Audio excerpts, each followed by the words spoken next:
السلام عليكم، يا رب تكونوا بخير جميعا. فكرة صابون تحفة وهمية عملتها وعجبتني جدا جدا، وقلت لازم اشاركها معاكم. في حالة ان حضرتك مش غاوية عمل صابون في البيت، يعني ولا بقصة الصودا الكاوية ولا الزيت ولا بشر صابون غسيل ولا كل الكلام ده، وبتشتري صابون خصوصا من اللي هو من محلات المنظفات. طبعا كلنا عارفين بمنتهى الامانه ان بتكون جودته مش احسن حاجه. طيب ايه رايك النهارده بمكونين اتنين بس هنزود الجوده وهنزود الكميه وهنزود الرغوه، وهنعمل صابون تحفه ووهمي. اوعدك انه هيعجبك جدا جدا. جربت الفكره وعجبتني وقررت ان انا اشاركها معاكم. لو اول مره بتشوفوني، انا اسمي اميره شعراوي من قناه ميرو شعراوي. كل اللي احتاجه من حضرتك بواقي صابون البشره اللي متوفره عندك في البيت. لو مش موجوده هناخد نص قطعه من الصابونه، لان في ناس بتقرف من موضوع صابون البشره، بتقول ان هو بيبقى مركون على الحوض والكلام ده كله. طيب انا عايزه نص قطعه من الصابون، او صابون الدوش الصغيره اللي هي سعرها 6 جنيه دي، يعني اللي متوفر عند حضرتك تمام. طيب اخدت نص قطعه من الصابون وزنها حوالي 50 جرام وبشرتها، وجبت لتر من الميه السخنه، ولازم الميه تكون سخنه جدا علشان الصابون يدوب معايا، عشان بس ما اضطرش ان انا اخده بقى اقف بيه على النار والكلام ده كله. طبعا مش عايزه خلاط علشان هيعمل معايا فوم كتير قوي، ولا عايزه هاند بلندر ولا الكلام ده. انا هاخد الصابونه وهبدا ان انا ادوبها في الميه المغليه، وده لتر زي ما حضراتكم شايفين. مش هتاخد معايا وقت طويل، يعني ممكن مثلا 5 6 دقايق بالظبط وهيكون الصابون داب معايا. طبعا لو عندك بواقي صابون بشرة محوشاها، اكيد الوصفة هتكون موفرة جدا جدا. خلاص انا اتأكدت خلاص ان نص القطعة من الصابون دابت معايا تماما. هبدأ انزل بالمكون الرهيب اللي معايا بعد كده، وهو البيكنج باودر. ناس كتير من الدول العربية فاكرة ان البيكنج باودر هو صودا الخبز. لا، صودا الخبز هي بيكربونات الصوديوم، انما البيكنج باودر ده اللي احنا بنعمل بيه الحلويات. يا سلام على قدرته في تلميع الستانلس والازاز والالومنيوم والحوض والبوتاجاز. عايزه اقول لكم ان هو بحقيقه من الحاجات اللي بتنظف معانا حلو قوي قوي، خصوصا الطاسات والحلال الالومنيوم. وقبل كده كنا نظفنا بيه الحله البريستو، كلنا عارفين حله البريستو بيكون فيها كميه دهون كبيره وبتحتاج مجهود في التنظيف، ولكن بفضل الله سبحانه وتعالى، بفضل البيكنج باودر، لما عملنا التجربه دي ما تعبناش خالص ونضفنا الحله بمنتهى البساطه والسهوله. خلاص كده مش محتاج اكتر من معلقه واحده بقى. دوبت معلقه البيكنج باودر مع نص قطعه الصابون اللي انا كنت بشرها على لتر الميه المغليه.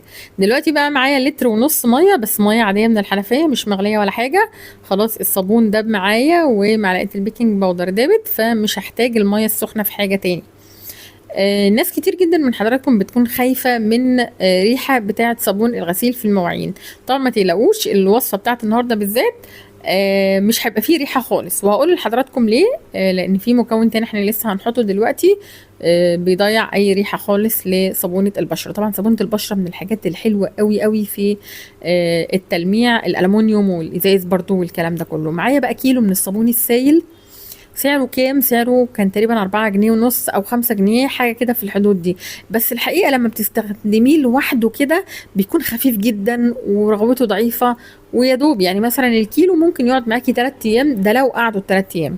انما بالاضافات اللي انا حطيتها النهاردة، نص قطعة من صابون البشرة، وكمان معلقة البيكنج باودر، فانا كده زودت الجودة وكمان زودت الكمية وكمان زودت من فعالية الصابون بتاعي. معايا بقى معلقة كبيرة من الملح، ملح الطعام. كلنا عارفين ان ملح الطعام من الحاجات اللي بتنضف حلو قوي، وكمان بتدي شفافية وبتدي لزوجة. بس للأمانة وصفة النهاردة هتبقى اللزوجة فيها ضعيفة، إنما رغوتها هتبقى قوية جدا جدا. وكذا مرة أقول لحضراتكم إن اللزوجة مش هي مقياس النظافة عندي، بالعكس أنا النوع ده من الصابون لما حضرتك تقومي تعمليه دلوقتي، حتى لو معلقة البيكنج باودر مش متوفرة، بس هتشوفي رغوته عاملة إزاي. تقريبا من أجمل الرغوة اللي هتشوفيها، أو من أجمل أنواع الصابون اللي فيه رغوة اللي هتشوفيها. ده غير طبعا ان هو هينضف معانا علشان معلقه البيكنج باودر، وعلشان كمان معلقه الملح، وعلشان صابون البشره اللي بيلمع معايا حلو قوي. صابون البشره كمان حلو جدا جدا يا جماعه في غسيل الشرابات والطرح والياقات بتاعه القمصان والاساور والكلام ده كله. بس الناس بتبقى خايفه من الريحه، فاحنا النهارده بسبب كيلو الصابون اللي احنا حاطيناه مش هتبقى فيه ريحه. لو عايزه تغسلي بيه ملابس على ايدك، طبعا مش هنقول طبعا غسالة والكلام ده كله لان الرغوة هتبقى ضعيفة، فحضرتك هتستبدلي كيلو الصابون السائل بكيلو من البرسيل جل برضو من عند محلات المنظفات، ولكن في الغسالات مش هيبقى فعال قوي. ممكن للغسيل الاسود الملابس السوداء هيبقى حلو وجميل، لان احنا مش عايزين يعني مسحوق قوي او حامي علشان يحافظ على اللون الاسود. انما مع الهدوم البيضاء والهدوم الملونه وخصوصا اللي فيها بقع وتسخات والكلام ده كله، لا طبعا اكيد مش هيكون فعال، وده طبعا بمنتهى الامانه. لكن لغسيل المواعين لا، رغوه حلوه وهينضف وهيلمع وهتبقى ريحته حلوه وكل حاجه. انا عايزاكي تقومي تجربي الوصفه دي دلوقتي وتقري اكتر عن فوائد البيكنج باودر في التنظيف. البيكنج باودر مع الخل كمان من الحاجات اللي بتنضف معانا حلوه قوي. قبل كده عملناها في القناه، جبنا بيكنج باودر ورشيناه على البوتاجاز وحطينا عليه خل وسيبناهم يتفاعلوا شويه مع بعض بيعملوا فوران، وبعدين بدأنا ننضف البوتاجاز. الحقيقة نضف معانا بأقل مجهود.